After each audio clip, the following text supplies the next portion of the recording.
Assalamualaikum sahabat-sahabat yang dirahmati Allah. Jelang nikah, dinding rumah mertua membongkar semua kepura-puraannya. Aku hanya korban utang keluarga besarnya. Sebelum kita mulai ceritanya, bagi yang like, komen, dan subscribe ke channel ini, kami doakan semoga dilapangkan rezekinya, dilancarkan segala urusannya dan dikabulkan segala hajat dunia akhirat oleh Allah Subhanahu wa Ta'ala. Mari kita mulai ceritanya.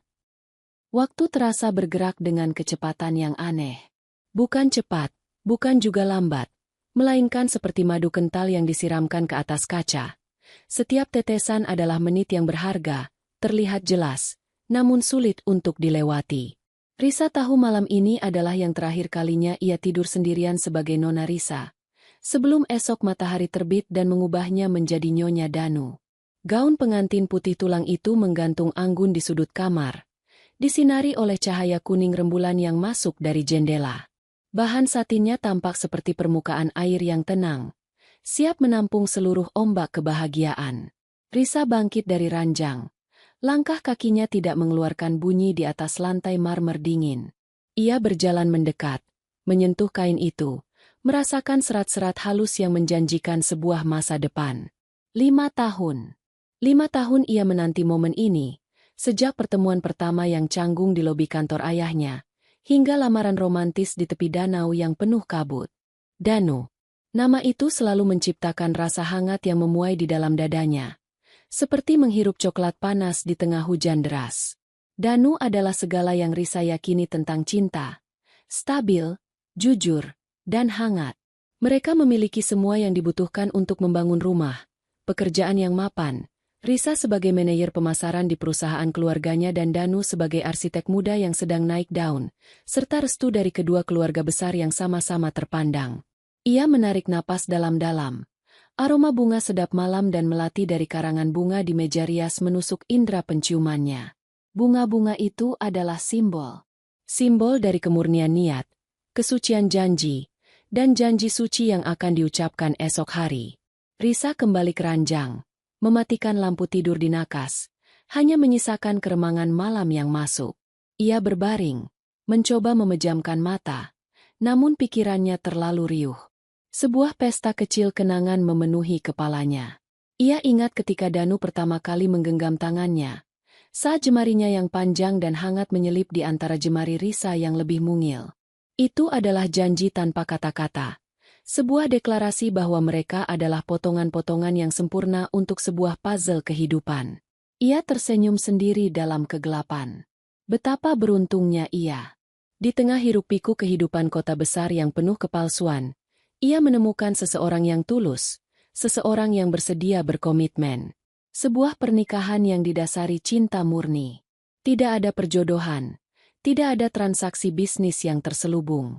Hanya dua hati yang memilih untuk menyatu. Perasaan gembira itu begitu besar hingga terasa menyesakkan. Risa bangkit lagi.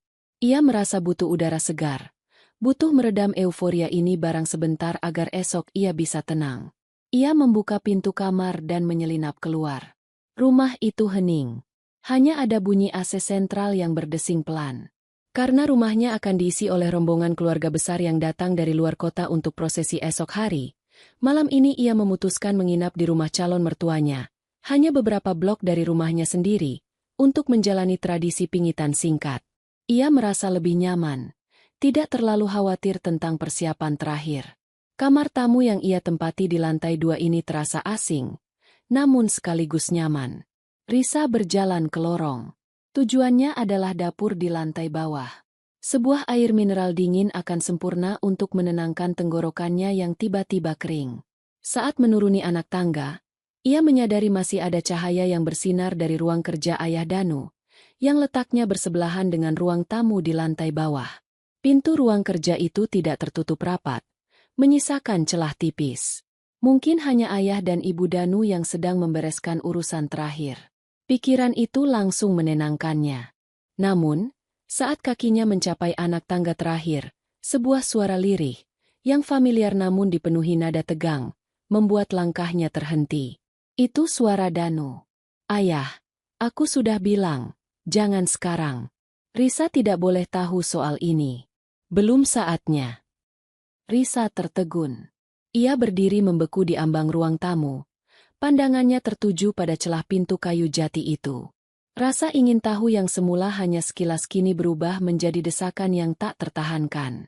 Ada sesuatu yang salah dalam intonasi suara Danu. Ada tekanan, ada ketakutan, dan yang paling mengganggu, ada penyebutan namanya. Ia maju selangkah, perlahan, seperti menginjak ranjau. Ia tidak berniat menguping. Sungguh, ia hanya ingin mencapai dapur. Tapi kakinya seolah terpaku di karpet bludru. Ia bisa mendengar jantungnya sendiri berdebar kencang, menyaingi desing AC. Suara yang lebih berat dan tegas menyahut. Itu adalah suara ayah Danu, seorang pebisnis kawakan yang selalu tampak tenang dan ramah. Kalau bukan sekarang, kapan lagi, Danu? Mereka akan menjadi besan kita besok. Begitu kalian terikat, kita punya leverage. Perusahaan kita hanya bisa diselamatkan dengan ini. Kita harus bicara soal saham keluarga Risa. Saham? Leverage? Dunia Risa terasa goyah. Kata-kata itu, yang seharusnya hanya ada di ruang rapat dan meja kantor, kini bergentayangan di malam sakral menjelang pernikahannya. Ia menahan napas. Ia tidak bergerak. Ia membiarkan celah pintu itu menjadi satu-satunya sumber cahaya dan suara yang tersisa di alam semestanya. Suara Ibu Danu terdengar merengek, namun dengan nada putus asa yang dalam. Ibumu tidak mau kehilangan rumah ini, Nak. Ayahmu sudah berjuang keras. Risa itu gadis baik. Dia akan mengerti nanti. Yang penting, kamu selesaikan tugasmu besok. Jadi suaminya. Lalu kita akan bicara soal pinjaman modal dan akses ke koneksi ayahnya. Risa merasa seolah ada tangan dingin yang meremas organ di dalam perutnya. Tugas? Ia adalah tugas? Suara Danu kembali. Kali ini terdengar lebih putus asa, namun juga penuh kepatuhan. Aku mencintai Risa, Bu. Aku sungguh mencintainya. Tapi aku tidak suka merasa seperti seorang pemeras. Aku tidak mau menghancurkan kepercayaannya. Cinta? Cinta tidak bisa membayar utang. Danu. Hardik ayah Danu. Suara itu begitu keras hingga Risa tersentak mundur satu langkah, membuat lantai kayu berderit samar. Ia mendengar gerakan panik dari dalam. Tapi sudah terlambat. Tubuh Risa kini bersandar di dinding. Napasnya tersengal. Kepalanya pusing, seolah baru saja dipukul benda tumpul. Ia tidak perlu mendengar lagi. Kerutan di keningnya terasa sakit. Ia telah mendengar cukup. Kata-kata itu, leverage, utang, pinjaman modal, tugas. Semua kata yang bertabrakan dengan kata cinta yang ia yakini selama ini. Gaun pengantin putih tulang di kamarnya kini terasa seperti kain kafan yang disiapkan untuk mengubur semua harapannya. Malam terakhir kesempurnaan telah berakhir. Risa tahu, dengan kejelasan yang mematikan, bahwa apapun yang terjadi, pernikahan ini tidak akan pernah bisa dilanjutkan. Ia berbalik, melangkah mundur tanpa suara. Tangannya gemetar, bukan karena dingin, tetapi karena amarah dan rasa sakit yang mulai membakar di dalam dirinya. Ia harus kembali ke kamar tamu. Ia harus berpikir. Ia harus berpura-pura. Ia harus merangkai sandiwara terbesar dalam hidupnya. Danu, calon suaminya, pria yang ia cintai, telah mengkhianatinya. Ia menaiki tangga dengan hati yang terbelah dua. Satu sisi berdarah, sisi lainnya mulai mengeras menjadi batu yang dingin dan penuh perhitungan. Sebelum esok tiba, Risa harus menemukan cara untuk menghancurkan rencana mereka, tanpa menghancurkan dirinya sendiri. Lantas, apa yang akan aku lakukan sekarang? Risa menutup pintu kamar tamu, kembali ke dalam kegelapan. Ia tidak lagi memeluk gaun itu. Ia hanya menatapnya, dengan tatapan yang kini bukan lagi penuh cinta, melainkan penuh kebencian dan keputusan. Setelah mendengar penggalan percakapan yang merobek-robek kebahagiaannya, Risa kembali ke kamar tamu di rumah calon mertuanya dengan langkah yang kaku, seolah ia baru saja menerima kabar kematian. Ia tidak lagi melihat kamar itu sebagai tempat singgah yang ramah, melainkan sebagai sel penjara berlapis sutra. Ia duduk di tepi ranjang, menarik napas panjang, mencoba menata kembali potongan-potongan realitas yang baru saja ia saksikan. Logika Risa, yang selama ini terlatih dalam menganalisis pasar dan strategi bisnis, kini menolak untuk menerima fakta yang begitu mentah dan kejam. Pernikahannya adalah transaksi, dirinya adalah alat, dan Danu, cinta sejatinya, adalah aktor utama dalam sandiwara ini. Tangannya bergerak ke saku celana piyamanya, mencari ponsel. Layarnya menunjukkan pukul 00.15. Malam telah larut, tetapi bagi Risa, ini adalah permulaan. Permulaan dari sebuah perang batin. Mereka bicara tentang utang, tentang leverage, tentang saham. Risa berasal dari keluarga terpandang yang memiliki jaringan bisnis kuat di sektor properti dan manufaktur. Ayahnya, Arya Wiratama, dikenal sebagai pribadi yang keras, namun sangat menjaga integritas dan warisan keluarganya. Danu dan keluarganya, yang bergerak di bidang arsitektur dan kontraktor, memang merupakan mitra bisnis kecil-kecilan dari perusahaan ayah Risa. Tetapi Risa selalu yakin, hubungan mereka jauh dari kepentingan bisnis. Ia ingat setiap tatapan lembut Danu, setiap pujian yang tulus, setiap janji yang diucapkan di bawah bintang. Apakah semua itu palsu? Apakah semua itu hanya bagian dari tugas yang disebutkan oleh Ibu Danu? Risa bangkit. Kegelisahan memaksanya bergerak. Ia tahu, di balik dinding ini, beberapa meter di lantai bawah, nasibnya sedang ditentukan. Ia harus tahu lebih banyak. Ia tidak bisa menghadapi hari esok tanpa pemahaman penuh tentang seberapa dalam kebohongan ini tertanam. Ia kembali berjalan keluar kamar. Kali ini lebih berhati-hati, lebih waspada. Rasa sakit telah berubah menjadi adrenalin dingin yang memompa di nadinya, memberinya fokus yang tajam. Ia seperti seorang agen rahasia yang menyusup ke jantung musuh. Di lorong gelap, Risa bergerak seperti bayangan, kembali menuruni tangga. Ia bersembunyi di balik pilar besar di ruang tamu, di mana ia memiliki sudut pandang yang lebih aman ke arah ruang kerja ayah Danu. Jaraknya sekitar 5 meter. Pintu itu masih menyisakan celah, dan kali ini, percakapan mereka terdengar sedikit lebih jelas dan lebih memanas. Danu terdengar memohon. Suaranya parau. Ayah, kalaupun harus begitu, kita bisa mencari cara lain. Risa tidak pantas diperlakukan seperti ini. Dia pikir aku melamarnya karena cinta. Aku tidak bisa melihat wajahnya di pelaminan besok dan tahu aku membohonginya. Ayah Danu mendesis. Jangan kekanak-kanakan. Danu, ini bukan soal drama sinetron. Ini perusahaan. Ini martabat keluarga. Kau tahu utang kita pada bank swadaya itu sudah jatuh tempo. Kalau Risa menikah denganmu, paling tidak nama belakangnya bisa sedikit menenangkan kreditor kita. Setidaknya, kita punya waktu untuk manuver. Ibu Danu menyela. Nadanya penuh perhitungan. Ingat, Nak, ayah Risa punya hubungan erat dengan Pak Hadi di kementerian. Setelah kamu menjadi menantunya, pintu itu akan terbuka. Kontrak besar dari pemerintah. Nak, itu yang kita butuhkan. Utang itu akan lunas dalam sekejap. Risa menutup mulutnya dengan tangan, berusaha mencegah jeritan diam yang ingin lolos dari tenggorokannya. Hawa dingin menjalar dari ujung kaki hingga ubun-ubun. Bukan hanya soal uang. Ini soal koneksi.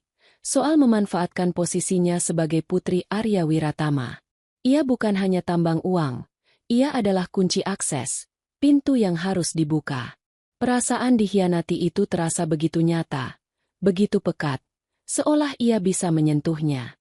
5 tahun cintanya, semua kencan, semua janji, semua ciuman mesra, hanyalah investasi yang dipupuk oleh Danu untuk mencapai leverage ini. Risa mencondongkan tubuh sedikit lagi, ingin menangkap setiap kata. Danu menghela napas berat, menyerah. Baiklah, ayah, aku akan melakukannya. Tapi setelah utang itu lunas dan proyek besar itu didapatkan, kita harus jujur padanya. Aku tidak bisa hidup dalam kepura-puraan selamanya. Ayah Danu tertawa kecil, tawa yang dingin dan meremehkan. Jujur? Kau yakin? Setelah kau mendapatkan apa yang kau mau? Danu, kau akan hidup bahagia dengannya. Kau hanya perlu menutup mata sebentar. Anggap saja ini pengorbanan kecil untuk masa depan yang gemilang. Ingat, Nak, dia mencintaimu buta. Selama kau memberinya cinta yang cukup, dia tidak akan curiga. Pernyataan terakhir itu menampar Risa lebih keras dari tamparan fisik manapun. Dia mencintaimu buta. Itulah yang mereka andalkan. Kepercayaan buta Risa. Ia mundur perlahan, secepat dan sesenyap mungkin. Kakinya sekarang terasa lebih kuat, didorong oleh campuran kebencian yang mendalam dan kebutuhan yang mendesak untuk bertahan hidup. Ia kembali ke kamar. Kali ini, ia mengunci pintu. Risa berjalan ke cermin rias. Wanita yang terpantul di sana adalah calon pengantin dalam hitungan jam.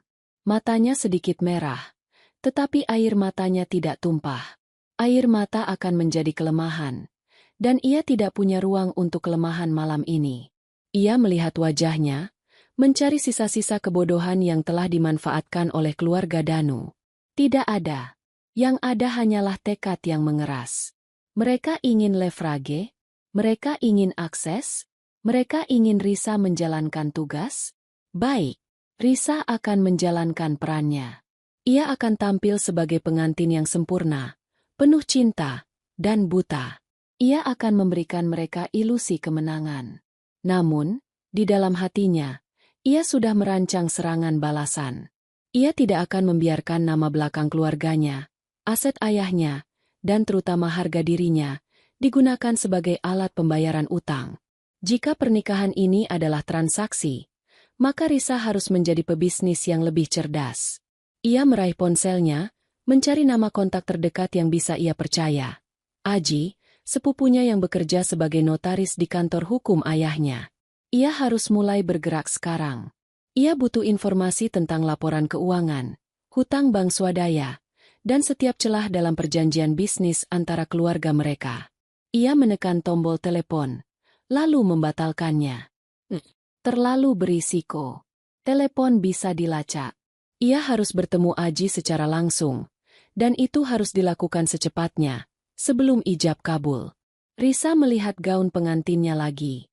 Gaun itu tidak lagi tampak suci. Itu adalah kostumnya untuk peran yang ia benci. Peran yang harus ia mainkan dengan sangat meyakinkan. Aku akan menikah besok. Aku akan menjadi Nyonya Danu. Tapi aku bersumpah, ini akan menjadi pernikahan terpendek dan termahal yang pernah kalian rasakan. Tekadnya kini sekuat baja.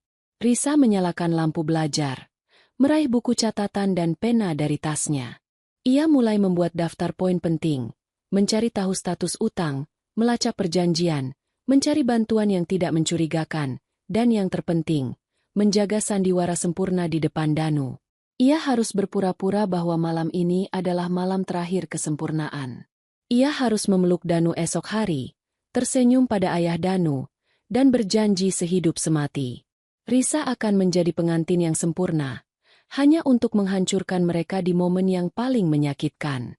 Matahari pagi menyambut Risa bukan dengan kehangatan, melainkan dengan sorotan lampu panggung. Wajahnya dipoles sedemikian rupa hingga tidak ada yang bisa melihat kelelahan atau kekosongan yang bersembunyi di balik matanya. Ia adalah karya seni yang rapuh, sebuah patung porselen yang cantik namun berisi pecahan kaca di dalamnya. Di balik riasan tebal itu, Risa mengamati wajah orang-orang yang mengelilinginya. Ibunya yang terharu, para bibi yang sibuk mengomentari gaunnya, dan terutama, keluarga Danu yang kini berperan sebagai keluarga barunya. Mereka tersenyum. Senyum mereka terasa seperti pisau tumpul yang menusuk perlahan. Ayah Danu datang dan memeluknya erat, mengucapkan selamat datang ke dalam keluarga. Selamat, Nak. Sekarang kamu sudah resmi menjadi bagian dari kami. Danu sangat beruntung, bisiknya, nadanya hangat, tetapi mata Risa hanya melihat perhitungan yang dingin di balik sorot matanya yang keruh.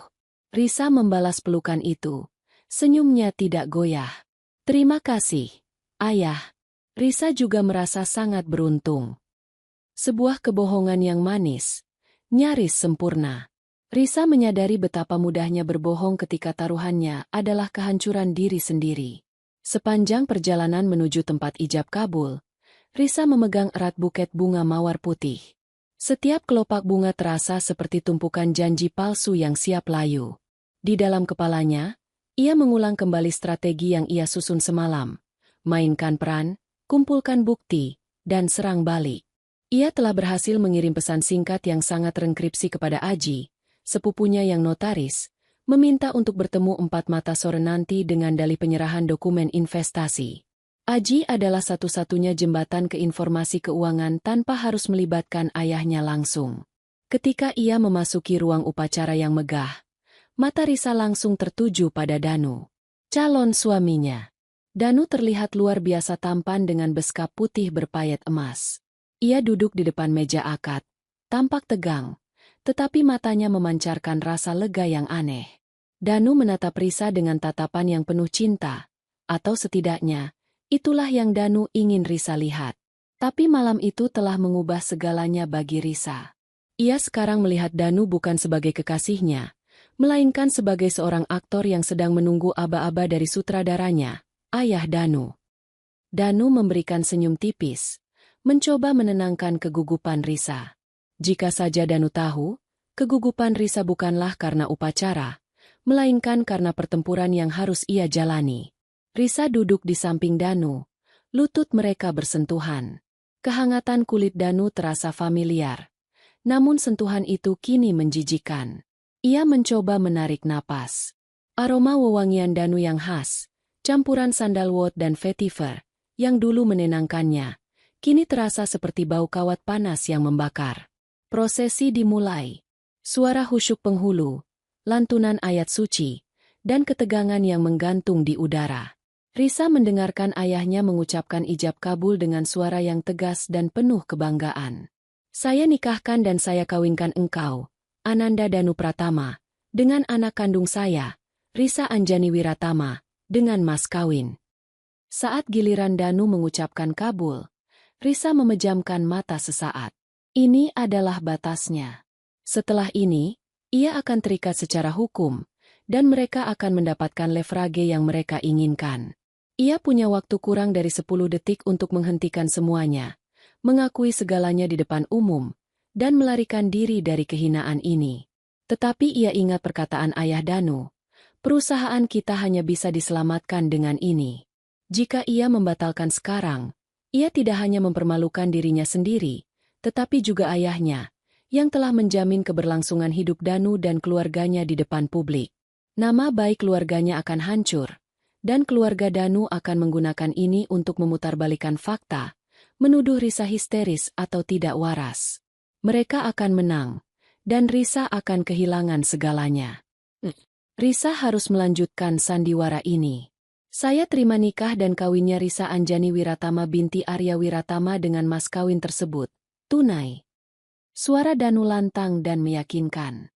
Setelah jeda singkat, suara serentak, sah, menggema, disambut oleh derai air mata bahagia dari keluarga dan tepuk tangan meriah. Risa membuka matanya. Ia melihat sekeliling. Semua orang tersenyum, kecuali dirinya yang tersembunyi di balik riasan. Lalu, tibalah momen pemasangan cincin. Danu meraih tangan Risa. Telapak tangannya terasa berkeringat. Cincin emas putih dengan berlian kecil itu diselipkan ke jari manis Risa.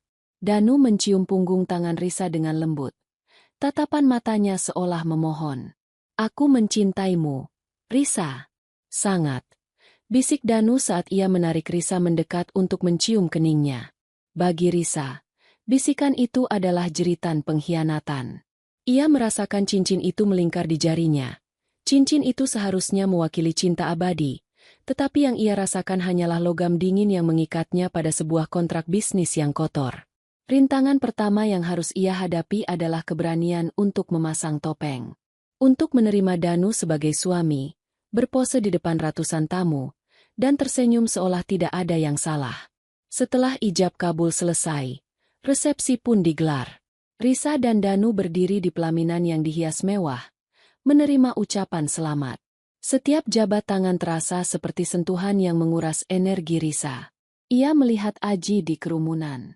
Sepupunya itu memberi kode dengan lirikan mata ke arah jam tangannya. Janji mereka tetap berjalan. Ketika akhirnya ia mendapatkan kesempatan untuk menyendiri sebentar di ruang ganti, Risa segera mengirim pesan singkat kepada Danu, pura-pura cemas. Risa, sayang, aku merasa kurang enak badan. Perlu istirahat sebelum resepsi malam.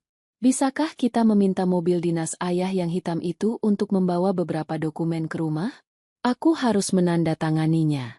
Ini adalah alibi yang ia butuhkan untuk bertemu Aji tanpa dicurigai. Dokumen investasi selalu mendesak. Balasan Danu datang cepat. Danu, tentu, sayang. Akan aku minta supirnya menyiapkan mobil. Jangan terlalu memaksakan diri. Ya, aku mencintaimu. Danu tetap menjalankan perannya. Suami siaga yang sempurna. Risa memasukkan ponsel ke dalam tas kecilnya.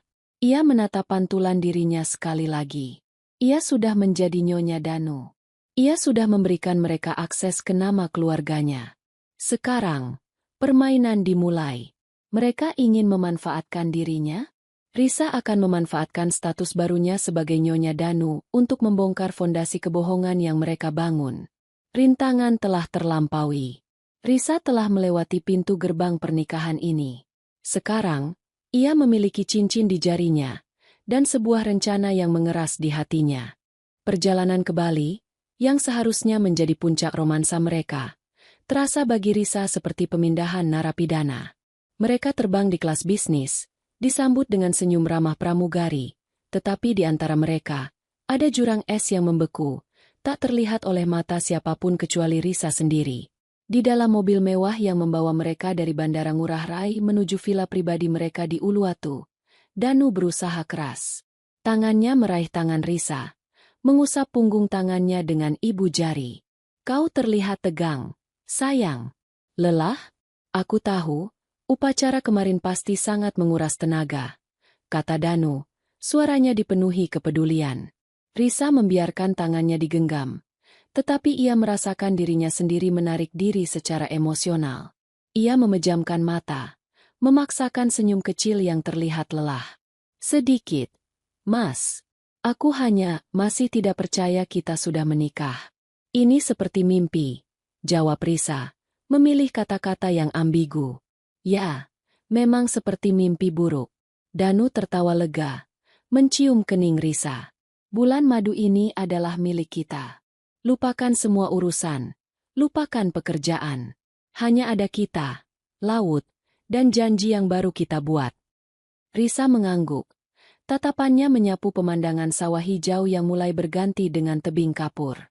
Setiap kata romantis Danu kini berfungsi sebagai penanda alarm. Risa tahu, di bawah lapisan kata-kata manis itu, Danu sedang menjalankan tugasnya. Memberikan cinta yang cukup agar Risa tidak curiga. Namun, Danu tidak tahu bahwa Risa sudah bergerak. Pertemuan singkat Risa dengan Aji di sela-sela resepsi kemarin telah membuahkan hasil. Dengan dalih memerlukan data historis perusahaan untuk rencana pengembangan produk baru, Risa meminta Aji memberinya akses sementara ke sistem cloud kantor ayahnya. Aji, yang tidak mencurigai niat Risa, menyetujuinya. Yang Risa cari sebenarnya adalah segala bentuk komunikasi, perjanjian, atau dokumen transfer dana yang melibatkan keluarga Danu dalam 6 bulan terakhir. Tiba di villa, Risa segera menemukan alasan untuk menyendiri. Villa itu mewah, dengan kolam renang pribadi yang menghadap langsung ke Samudra Hindia. Di sudut kamar utama, terdapat meja kerja kayu jati yang terisolasi. Tempat yang sempurna. Aku akan menyiapkan air mandi bunga mawar untukmu. Mas, kau pasti lelah menyetir sepanjang hari, ujar Risa dengan senyum yang manis, meraih kesempatan untuk mengisolasi Danu. Wah, calon istriku tahu betul cara memanjakan suami. Canda Danu, tersenyum dan berjalan menuju kamar mandi. Saat Danu menutup pintu kamar mandi, Risa segera bergerak. Ia mengeluarkan laptop mininya dari tas kosmetik, disamarkan sebagai powerbank besar. Ia menyambungkan ke wifi villa, dan dengan tangan gemetar namun sigap, ia masuk ke server kantor ayahnya menggunakan password sementara dari Aji. Waktunya terbatas. Danu bisa keluar dari kamar mandi kapan saja. Risa fokus. Ia melakukan pencarian silang, Danu Pratama, PT Cahaya Arsitek, dan kata kunci sensitif seperti utang, pinjaman, jaminan, dan saham. Dalam 5 menit yang terasa seperti berjam-jam, Risa menemukan tumpukan surel yang mengkonfirmasi ketakutannya. Surel 1. Komunikasi antara ayah Danu dan seorang petugas kredit bank swadaya mengenai permohonan restrukturisasi pinjaman yang macet, yang mencantumkan, kami sedang dalam proses merger strategis melalui pernikahan. Calon besan kami adalah jaminan moral yang cukup. Surel 2. Sebuah surat dari firma hukum yang menyarankan ayah Danu untuk membuat perjanjian pranikah yang sangat protektif, yang isinya mencurigakan. Meminta Risa untuk melepaskan haknya atas saham keluarga jika terjadi perceraian di bawah 5 tahun, dengan alasan melindungi aset pribadi Danu. Surel 3. Yang paling menghancurkan, sebuah dokumen kontrak kerjasama jangka panjang yang sudah ditandatangani antara perusahaan Danu dan perusahaan ayah Risa. Tetapi dokumen itu mencantumkan klausul tersembunyi yang memungkinkan perusahaan Danu mengakses modal kerja hingga 10 miliar rupiah dengan bunga 0%, segera setelah Danu dan Risa menikah. Napas Risa tercekat. 10 miliar. Dan dia, Risa, adalah kuncinya. Bukan cinta, melainkan 10 miliar. Jantung Risa berdetak tak karuan. Ia menyalin semua dokumen penting itu ke flash drive terenkripsi. Ia hampir selesai, ketika tiba-tiba pintu kamar mandi terbuka. Danu muncul, hanya dibalut handuk, rambutnya basah. Ia tersenyum. Sayang, airnya sudah siap. Tunggu, apa yang kamu lakukan? Risa tersentak. Ia dengan cepat menutup laptopnya dan memasukkannya kembali ke dalam tas. Ia berdiri, membalikkan badannya ke arah Danu, berusaha keras agar raut wajahnya tetap tenang. Ah, Mas, aku sedang membalas surel penting dari kantor. Ayah lupa dokumen final report harus kutandatangani sebelum tenggat waktu besok pagi. Maaf, aku tidak bisa menunda ini. Jelas Risa, suaranya sedikit lebih tinggi dari biasanya, menunjukkan rasa bersalah yang wajar. Danu berjalan mendekat. Kerutan muncul di dahinya. Aku bilang lupakan pekerjaan. Tapi, ya sudahlah. Jangan terlalu memaksakan diri. Danu meraih pundak Risa, menatap matanya.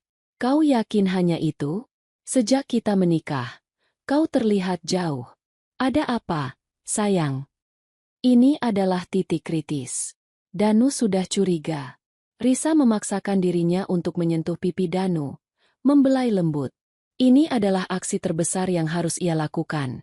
Manipulasi emosi tingkat tinggi. Mas, jangan berpikir yang aneh-aneh. Aku hanya sok bahagia. Aku hanya takut, setelah semua ini, setelah kita menikah, semua akan berubah. Risa berbisik, membiarkan suaranya terdengar rapuh dan emosional, seolah ia adalah pengantin baru yang khawatir tentang masa depan. Ia bahkan memaksakan sedikit air mata menggenang di matanya. Danu langsung melunak. Ia memeluk Risa erat, menenangkan. SST, tidak akan ada yang berubah. Aku akan selalu mencintaimu. Risa, kita akan melalui segalanya bersama-sama. Pelukan Danu terasa seperti jerat tali, dan kata-katanya adalah racun. Risa membalas pelukan itu dengan intensitas yang sama, membenamkan wajahnya di dada Danu, seolah-olah ia sedang mencari kenyamanan. Tapi sebenarnya, ia sedang berusaha menyembunyikan senyum kemenangan yang kejam. Aku sudah mendapatkan buktinya. Mas, semua yang ku ketahui malam itu, kini terkonfirmasi dalam dokumen hitam di atas putih. Danu melepaskan pelukan, lalu menggendong Risa. Ayo, lupakan laporan. Malam ini, kita mulai menjadi suami istri yang sebenarnya. Aku akan membuatmu melupakan pekerjaanmu. Risa membiarkan dirinya digendong. Ia tersenyum. Ia telah bertindak. Ia telah mendapatkan senjata yang ia butuhkan untuk berperang. Bulan madu ini bukan lagi momen romantis, melainkan medan perang emosional di mana Risa harus menang. Di punggung Danu, Risa bergumam pelan, nyaris tak terdengar. Ya, Mas, kita akan melalui segalanya bersama-sama. Kata-kata itu terasa pahit di lidahnya. Tetapi di dalam hatinya, ia sudah tahu bahwa, bersama-sama, mereka tidak akan bertahan lama. 3 hari berlalu dalam kabut kepalsuan. Di depan Danu, Risa memainkan perannya dengan sempurna. Istri yang bahagia, penuh gairah, dan sedikit manja.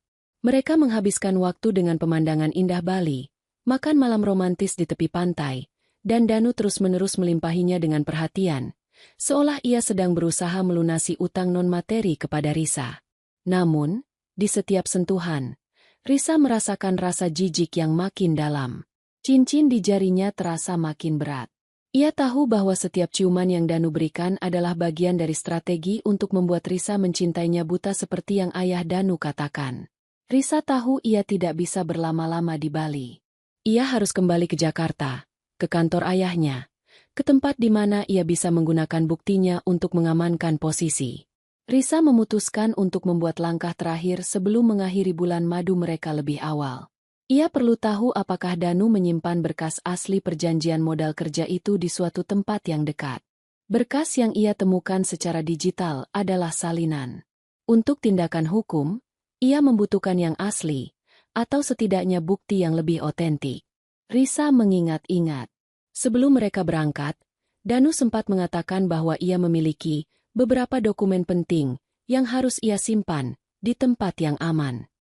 Danu membawa sebuah tas kerja kulit tua yang selalu ia kunci. Danu tidak pernah mengizinkan tas itu jauh dari pandangannya, bahkan saat tidur. Pagi itu, Risa pura-pura sakit kepala parah, meminta Danu membelikannya obat di apotek terdekat.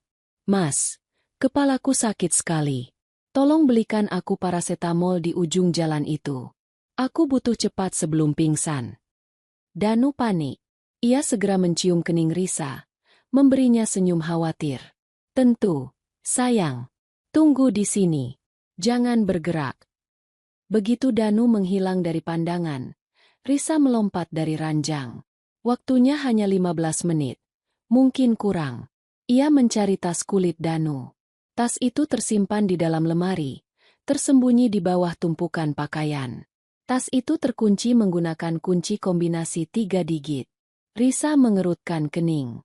Ia ingat kebiasaan Danu. Danu memiliki kebiasaan menggunakan tanggal-tanggal penting. Tanggal lahirnya? Tanggal lahir Risa? Tidak berhasil. Tiba-tiba, Risa teringat. Danu pernah menyebutkan bahwa nomor keberuntungannya, yang ia gunakan untuk lotre atau taruhan kecil, adalah kombinasi tanggal pernikahannya dan angka favoritnya. Danu selalu mengatakan, tanggal pernikahan kita adalah awal keberuntungan baru. Risa segera mengetik, 2910, tanggal pernikahan mereka. Tidak berhasil. Kunci kombinasi hanya 3 digit. Ia mencoba lagi. Danu sering menyebut angka 7. Ia mencoba 107, bulan dan angka favorit. Gagal. Lalu, ia ingat tanggal yang Danu katakan adalah hari terpenting dalam hidupnya. Hari ia memenangkan kompetisi desain pertamanya, 153. Klik. Kunci itu terbuka. Risa menarik napas lega, namun hatinya mencelos. Ia merogoh ke dalam tas itu. Tidak ada dokumen yang terlihat penting, hanya tumpukan sketsa arsitektur dan buku tabungan. Sampai ia merasakan ada lapisan kedua di dasar tas. Ia merobek lapisan kain tipis di bagian bawah, dan di sana, ia menemukan sebuah amplop tebal berwarna coklat, dilakban rapat. Di dalamnya, terdapat dokumen yang dicetak tebal. Perjanjian pengajuan modal kerja darurat. Di halaman terakhir, terdapat tanda tangan 3 pihak. Ayah Risa, sebagai penjamin, ayah Danu, sebagai penerima dana, dan Danu sendiri. Dan yang paling menyakitkan, ada parafrisa yang dipalsukan di setiap halaman, di bagian yang menyatakan persetujuan istri pasangan. Risa meremas amplop itu. Tangannya gemetar begitu hebat hingga giginya beradu. Bukan hanya transaksi bisnis. Ini adalah pemalsuan, tindakan kriminal. Mereka tidak hanya merusak kepercayaannya, mereka telah menggunakan identitasnya. Kemarahan Risa meluap, membanjiri rasa sakitnya. Tiba-tiba, pintu kamar villa terbuka. Danu kembali, lebih cepat dari yang Risa duga. "Risa, aku sudah dapat obatnya." "Sayang, kau di sini. Apa yang kamu lakukan?" Danu melihat tasnya yang terbuka, dan amplop coklat di tangan Risa. Ekspresi wajahnya langsung berubah. Bukan lagi sandiwara. Kini, yang terlihat adalah campuran antara ketakutan yang mendalam dan kesedihan yang tulus. Risa berdiri tegak, membiarkan kemarahan menguasai dirinya. Ia melemparkan amplop itu ke wajah Danu. Jadi, ini dia, Mas, tugas yang harus kamu selesaikan? Memalsukan tanda tanganku, menjualku, hanya demi 10 miliar modal kerja dengan bunga 0%. Danu tidak menyangkal. Ia hanya menjatuhkan kotak obat itu, dan berlutut di lantai. Matanya berkaca-kaca. Ia tampak hancur. Risa, dengarkan aku. Kumohon. Itu bukan pemalsuan. Ayahku yang melakukannya. Aku tidak tahu dia akan sejauh itu. Aku hanya tahu soal utang bank, bukan yang ini. Aku bersumpah. Suara Danu serak, penuh penyesalan. Rasa sakit Risa bercampur dengan keraguan. Danu terlihat benar-benar menderita. Kamu pikir aku akan percaya? Desis Risa. Air mata akhirnya mengalir. Tetapi ini adalah air mata amarah, bukan kesedihan. Danu merangkak mendekat, mencoba meraih kaki Risa. Aku memang brengsek karena membiarkannya terjadi. Aku dipaksa. Risa, ayah mengancam akan menghancurkan karirku, membocorkan rahasiaku. Jika aku tidak menikahimu, perusahaan keluarga diambang kehancuran. Aku tahu aku salah. Aku memulai ini karena keterpaksaan. Tapi aku bersumpah, perasaanku padamu itu nyata. Nyata. Risa tertawa sinis, tawa yang tidak berbunyi. Mana yang nyata, Mas? Cinta 5 tahun, atau 10 miliar ini? Cintaku. Aku mencintaimu, Risa. Sejak lama. Hanya saja, aku pengecut. Aku tidak bisa menolak ayah. Setelah kita menikah, aku berniat menyelamatkan perusahaan dan segera menceraikanmu, lalu mengungkapkan segalanya. Aku tidak ingin merusak hidupmu. Danu menundukkan kepalanya, menyembunyikan wajahnya di tangan. Pengakuan ini, yang seharusnya membuat Risa lega, justru menghancurkannya. Ia telah menemukan bukti. Ia telah menang dalam mencari kebenaran. Tapi pengakuan Danu, yang penuh penyesalan dan keputusasaan, menciptakan ambiguitas yang menyakitkan. Danu mengakui kejahatan itu, tetapi juga mengklaim cinta. Aku berniat menceraikanmu. Kalimat itu bergaung di benak Risa. Risa menyadari, kekalahan terbesarnya bukanlah pada pengkhianatan ayah Danu, melainkan pada kepercayaannya yang bodoh terhadap Danu. Danu, yang ia cintai, mengakui bahwa ia telah merencanakan akhir pernikahan mereka bahkan sebelum dimulai. Semua harapan Risa runtuh menjadi debu. Perasaan cinta dan marah, pengkhianatan dan kebingungan, berputar menjadi pusaran yang menyakitkan. Ia tidak tahu mana yang harus ia percaya. Air matanya kini bercampur, kesedihan karena kehilangan cinta, dan kekalahan karena ia tidak tahu bagaimana harus melangkah. Ini adalah titik terendah Risa. Ia merasa dikhianati oleh dunia, oleh cintanya, dan oleh dirinya sendiri yang terlalu mudah percaya. Ia memiliki semua bukti, tetapi tidak punya kekuatan untuk bangkit. Risa menatap cincin di jarinya. Dingin, berharga, dan kini bernilai 10 miliar. Ia tahu, pengakuan Danu ini, tulus atau tidak, hanyalah upaya terakhir untuk mempertahankan Risa, agar Risa tetap diam. Dan Risa tidak akan membiarkan itu terjadi. Ia mengambil keputusan. Tiba-tiba rasa sakit itu menguap, digantikan oleh ketenangan yang menakutkan. Risa menarik tangannya dari jangkauan Danu. Ia mengambil amplop itu, memeluknya seperti harta karun, dan menatap Danu dengan mata yang kini kosong dari cinta. Terima kasih atas kejujurannya, Mas. Ini membuat segalanya lebih mudah. Bali ditinggalkan secepat kilat. Penerbangan kembali ke Jakarta terasa seperti perjalanan menuju eksekusi. Di sampingnya, Danu terus mencoba berbicara, memohon Risa untuk memberinya kesempatan, meyakinkannya bahwa ia akan memperbaiki segalanya. Namun, Risa hanya membalas dengan keheningan yang tebal dan dingin. Keheningan yang berbicara lebih keras daripada semua tuduhan. Sesampainya di Jakarta, Risa tidak kembali ke rumah Danu. Ia langsung kembali ke rumah keluarganya. Malam itu, Risa memaksa ayahnya, Arya Wiratama, untuk mengadakan pertemuan keluarga mendesak. Ia tidak menjelaskan alasannya. Cukup mengatakan, ini menyangkut nama baik keluarga dan perusahaan kita, Ayah. Semua harus hadir, termasuk Danu dan orang tuanya. Ayah Risa yang terkejut dengan urgensi putrinya yang baru menikah itu akhirnya setuju. Pertemuan itu diadakan di ruang tamu mewah keluarga Wiratama. Suasana ruang tamu yang biasanya hangat dan penuh tawa kini terasa mencekam, diterangi oleh cahaya lampu kristal yang memantul tajam di wajah-wajah tegang. Di satu sisi, duduklah Arya Wiratama dan istrinya, Ibu Risa, tampak bingung dan sedikit marah atas gangguan mendadak ini. Di sisi lain, duduklah Danu dan kedua orang tuanya. Raut wajah ayah Danu terlihat gusar dan waspada, seolah ia sudah mencium bahaya. Danu sendiri terlihat pucat dan dipenuhi rasa takut. Risa memasuki ruangan dengan langkah yang mantap. Ia mengenakan setelan bisnis berwarna abu-abu, bukan gaun pengantin yang penuh fantasi. Pakaiannya adalah pernyataan. Ia bukan lagi seorang istri yang emosional, melainkan seorang pebisnis yang terluka. Di tangannya, ia memegang map coklat tebal, map yang berisi berkas-berkas pengkhianatan itu. Arya Wiratama memulai. Suaranya dipenuhi otoritas, tetapi juga kebingungan. Risa, jelaskan apa yang terjadi.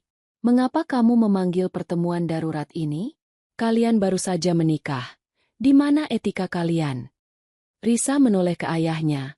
Matanya melembut sesaat, sebelum kembali mengeras. Ayah, maafkan aku. Aku tidak punya pilihan lain. Ia kemudian mengalihkan pandangannya ke keluarga Danu. Tatapannya tajam, langsung menusuk ayah Danu.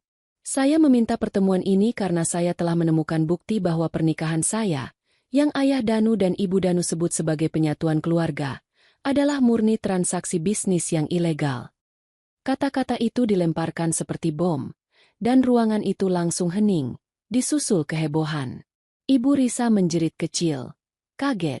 Arya Wiratama terkejut, matanya menyipit penuh kecurigaan. Sementara ayah Danu, yang tampak paling panik, segera bangkit dari duduknya. Risa, apa-apaan ini? Kamu histeris? Jangan membuat drama yang memalukan. Ayahmu sendiri yang menikahkan kalian. Jangan mengada-ada, gerta ayah Danu, mencoba menenangkan keadaan dengan otoritas palsu. Risa mengangkat map coklat itu tinggi-tinggi. Mengada-ada? Ini buktinya. Ayah Danu. Dokumen perjanjian pengajuan modal kerja darurat senilai 10 miliar rupiah yang ditandatangani oleh ayah saya sebagai penjamin, dan oleh Anda sebagai penerima dana, yang hanya bisa dicairkan setelah putra Anda Danu Pratama menikah dengan Risa Anjani Wiratama. Dan yang paling menjijikkan, Risa melemparkan dokumen itu ke meja, membiarkannya tergelincir di dekat ayahnya. Di halaman terakhir, ada paraf persetujuan saya yang dipalsukan. Pemalsuan tanda tangan. Ayah Danu. Itu pidana. Dan Danu tahu tentang ini. Semua mata tertuju pada dokumen itu, lalu beralih ke Danu. Danu, yang selama ini diam, kini mengangkat wajahnya, yang basah oleh keringat dan air mata. Ia tidak menyangkal. Ayah Risa meraih dokumen itu, membacanya cepat. Raut wajahnya berubah dari bingung menjadi kemarahan yang membakar. Tangannya gemetar saat ia membaca pemalsuan paraf putrinya. Danu, benarkah ini? Bentak Arya Wiratama, suaranya menggelegar. Danu memejamkan mata, kepalanya tertunduk. Ayah, aku minta maaf. Itu benar. Ayahku yang mendesak, dan aku terlalu takut untuk menolaknya. Pengakuan Danu adalah paku terakhir di peti mati. Risa hanya menatapnya dengan rasa kasihan yang dingin. Bukan lagi cinta. Danu telah membuat keputusannya di Bali, mengakui kejahatan sambil memohon ampun, berharap Risa akan lemah. Ayah Danu melihat situasinya tidak bisa diselamatkan lagi. Ia memutuskan untuk menyerang, mencoba memutarbalikkan narasi. Arya, dengarkan aku. Memang ada utang. Tapi ini bukan penipuan. Ini adalah upaya penyelamatan. Bukankah kau sendiri yang bilang bahwa kau mau membantu? Kau tahu bagaimana bisnis kami terpuruk. Aku hanya mencoba mengamankan masa depan anakku. Danu dan Risa saling mencintai. Apa yang salah dengan membantu mereka? Seru ayah Danu, mencoba memohon belas kasihan. Risa melangkah maju, menghalangi pandangan ayah Danu kepada Arya Wiratama. Salahnya adalah Anda menjadikan anak perempuan saya sebagai jaminan kredit, dan Anda memalsukan tanda tangan saya untuk memanipulasi dana dan koneksi ayah saya. Risa berkata, nadanya tetap tenang, tetapi penuh dengan kekuatan yang mematikan. Saya tidak akan menjadi ATM berjalan Anda. Saya tidak akan membiarkan nama baik dan integritas keluarga saya dipertaruhkan demi utang-utang Anda yang macet. Klimaks pertama telah tercapai. Risa telah mengungkapkan kebenaran, memaksa Danu dan ayahnya mengakui kejahatan mereka di hadapan keluarga. Bola api kini ada di tangan Arya Wiratama. Ayah Risa kini berdiri, memegang dokumen itu, tatapannya beralih dari Danu yang menangis terseduh ke ayah Danu yang defensif. Kau berani memalsukan tanda tangan anakku, mencemarkan nama baik keluarga kami, hanya demi uang. Kau jadikan pernikahan ini sebagai kontrak pemerasan. Arya Wiratama menoleh ke Danu. Dan kau, Danu, anak yang kubanggakan, kau terlibat dalam kejahatan ini. Ruangan itu hening, menunggu keputusan Arya Wiratama. Risa tahu, langkah berikutnya harus lebih besar. Ia harus membuat Danu memilih, di depan semua orang, antara dirinya, yang kini adalah bukti hidup, dan keluarganya, yang kini adalah beban utang. Kemarahan Arya Wiratama, ayah Risa, menyelimuti ruangan. Itu adalah kemarahan seorang pria terhormat yang merasa harga dirinya telah diinjak-injak oleh orang yang ia percaya. Ia merobek dokumen perjanjian yang dipalsukan itu, lembar demi lembar, dan melemparkan remahannya ke lantai di depan ayah Danu. Kalian merusak putri saya. Kalian merusak kepercayaan saya. Danu, kau adalah menantu saya. Apa pilihanmu sekarang? Kau akan berdiri di samping kejahatan ayahmu, atau kau akan jujur pada istrimu dan keluarganya? Tanya Arya Wiratama, suaranya kini dingin dan menuntut, menempatkan Danu pada posisi yang paling sulit. Semua mata, termasuk mata Risa, tertuju pada Danu. Ini adalah konfrontasi terakhir, di mana Danu harus memilih sisi. Danu mengangkat wajahnya yang bengkak. Ia melihat ayahnya, yang kini tampak renta dan ketakutan. Ia melihat ibunya, yang menangis terseduh-seduh, memohon belas kasihan. Kemudian, ia menatap Risa. Tatapan Risa bukan lagi memohon cinta atau pemahaman. Itu adalah tatapan seorang hakim yang mengharapkan keadilan. Danu melihat bukti nyata bahwa Risa tidak akan pernah kembali padanya. Tidak peduli seberapa tulus pengakuannya. Danu menelan ludah. Ia tahu, jika ia memilih Risa, ia akan kehilangan segalanya. Warisan keluarga, nama baiknya di mata ayah Risa, yang akan menuntut Danu bersaksi melawan ayahnya sendiri, dan ia akan menjadi pengkhianat di mata keluarganya sendiri. Jika ia memilih keluarganya, ia akan kehilangan Risa selamanya, tetapi setidaknya ia bisa menyelamatkan sisa-sisa perusahaannya. Ayah, Paman Arya, saya minta maaf. Saya sangat mencintai Risa. Tapi saya tidak bisa. Saya tidak bisa menghancurkan ayah dan ibu saya sendiri. Suara Danu terdengar pecah, tetapi pilihannya jelas. Ia melindungi keluarganya, melindungi dirinya sendiri. Saya terlibat, tapi saya memohon belas kasihan. Ini karena keadaan mendesak perusahaan. Pengkhianatan terakhir. Risa merasakan pukulan itu, tetapi anehnya, ia tidak lagi merasakan sakit yang mendalam, hanya konfirmasi yang memuakan. Danu telah memilih uang dan kenyamanan keluarga. Cinta yang ia klaim itu tidak pernah sekuat ambisinya. Risa melangkah mendekati Danu. Ia menatapnya dari atas, dengan ekspresi yang begitu datar hingga terasa mengancam. Terima kasih, Mas Danu. Sekarang saya tahu segalanya. Risa meraih tangan kirinya, dan dengan gerakan yang cepat dan pasti, ia mencabut cincin pernikahan yang melingkar di jari manisnya. Ia meletakkannya di telapak tangan Danu yang gemetar. Saya tidak akan menjadi penghancur keluarga Anda.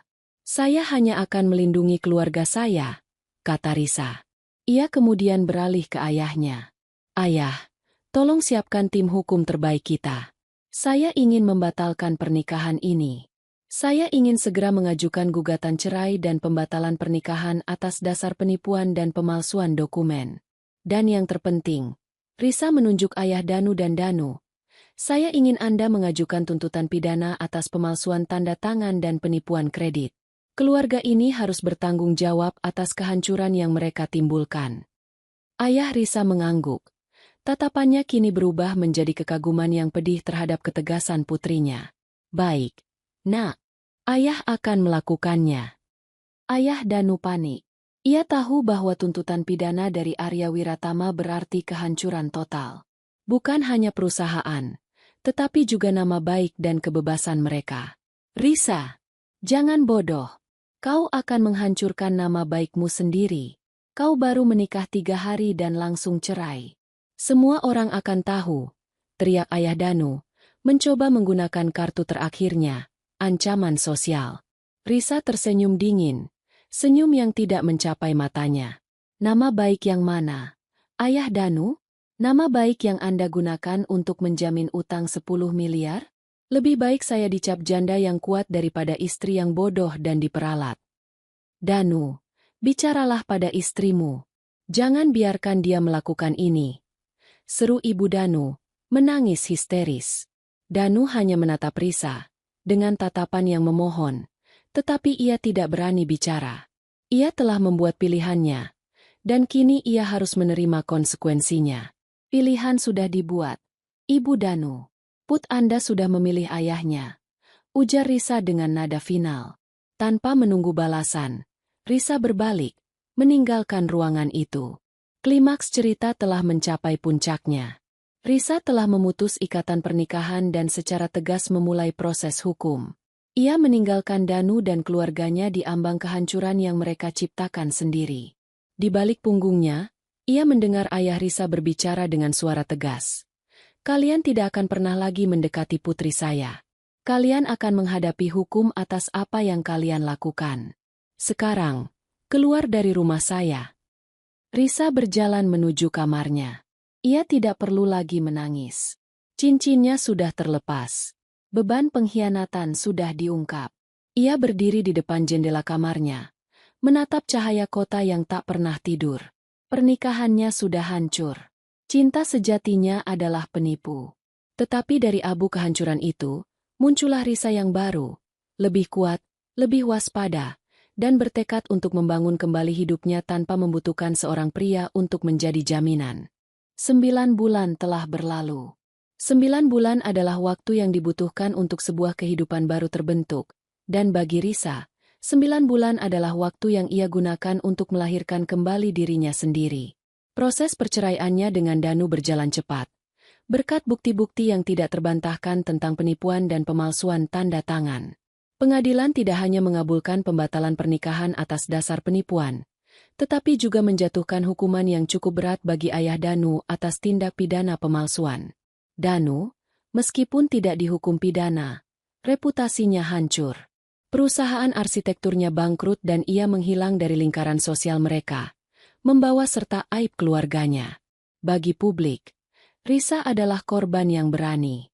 Berita tentang pengantin 3 hari yang menggugat suami penipu sempat menjadi trending topik nasional. Tetapi Risa menutup diri dari media, membiarkan fakta-fakta hukum yang berbicara. Ia telah melindungi nama baik keluarganya dengan kejujuran yang menyakitkan. Kini, Risa duduk di balik meja kerja barunya. Bukan lagi di perusahaan ayahnya, melainkan di kantor startup yang ia dirikan sendiri, yang bergerak di bidang konsultasi manajemen risiko bisnis untuk perusahaan rintisan.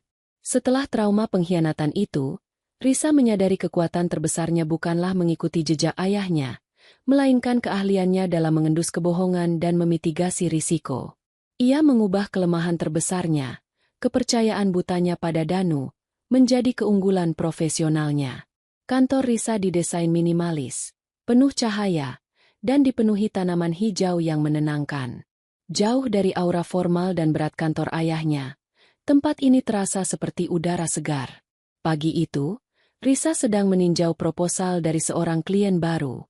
Ia membaca kontrak dengan mata yang tajam, mencari setiap klausul hantu atau potensi leverage yang bisa digunakan oleh pihak lain.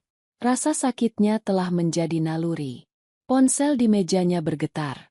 Sebuah pesan dari ibunya. Ibu, kamu akan datang makan malam, nak? Ayah kangen. Risa tersenyum. Hubungannya dengan orang tuanya kini jauh lebih dekat. Mereka akhirnya melihat Risa bukan hanya sebagai ahli waris, tetapi sebagai seorang wanita dewasa yang kuat dan independen. Risa, tentu, Bu. Risa bawa masakan Italia favorit ayah ya.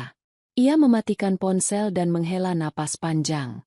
Ia telah melewati neraka, dan kini ia berdiri di atas abu, membangun rumah barunya. Tiba-tiba, sekretarisnya masuk membawa sebuah paket kecil. Maaf mengganggu, Bu Risa. Ada paket untuk Anda. Tidak ada nama pengirim, hanya tulisan tangan, ujar sang sekretaris. Risa mengambil paket itu. Beratnya ringan. Ia membuka pembungkusnya.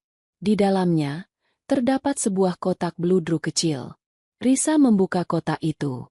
Di dalamnya, tergeletak cincin pernikahan emas putih yang ia lepaskan di depan Danu 9 bulan lalu. Bersamaan dengan cincin itu, ada selembar kertas kecil yang dilipat rapi. Risa membentangkan kertas itu. Itu adalah tulisan tangan Danu. Risa, aku tidak punya keberanian untuk mengirim ini sendiri. Jadi aku meminta kurir. Aku tidak meminta pengampunanmu. Aku tahu itu tidak mungkin. Aku hanya ingin kamu tahu, setelah semua yang terjadi, setelah aku kehilangan segalanya, aku akhirnya mengerti. Kamu pantas mendapatkan yang lebih baik dariku. Dan kamu telah membuktikan bahwa kamu lebih kuat. Aku mengirimkan cincin ini kembali karena aku tidak punya hak untuk memilikinya. Aku harap kamu menemukan kebahagiaan sejati. Aku akan selalu menyesal. Danu. Risa menatap cincin itu, membiarkan ingatan akan malam-malam pengkhianatan dan pengakuan itu melintas cepat. Namun, kali ini, ia tidak merasakan sakit, kemarahan, atau bahkan kesedihan. Hanya kekosongan yang damai. Ia mengambil cincin itu. Logamnya terasa dingin di telapak tangannya. Itu adalah sisa terakhir dari kehidupan yang tidak pernah ada. Ia berjalan ke jendela kantornya, menatap cakrawala Jakarta yang membentang luas. Ia tidak menyesali apapun. Pengkhianatan itu telah memberinya modal yang tak ternilai. Pemahaman tentang dirinya sendiri, batasan dirinya, dan kekuatannya untuk bangkit. Dengan keputusan yang tenang, Risa membuka jendela. Ia tidak melempar cincin itu. Itu terlalu dramatis. Sebaliknya, ia meletakkannya dengan hati-hati di pot tanaman kaktus di dekat jendela. Cincin itu berkilauan sebentar di bawah sinar matahari. Terkubur, bisiknya. Itu adalah akhir yang damai untuk sebuah bab yang menyakitkan. Risa kembali ke mejanya, mengambil pena, dan melanjutkan pekerjaannya. Ia sudah tidak memikirkan Danu atau masa lalunya. Di depan kliennya, di hadapan ayahnya, di mata dunia, Risa Anjani Wiratama telah menemukan normal baru. Seorang wanita yang berintegritas, independen, dan sangat mahir dalam bisnis, karena ia tahu persis bagaimana rasanya menjadi korban. Ia sudah kembali, bukan sebagai istri, tetapi sebagai dirinya sendiri yang lebih baik.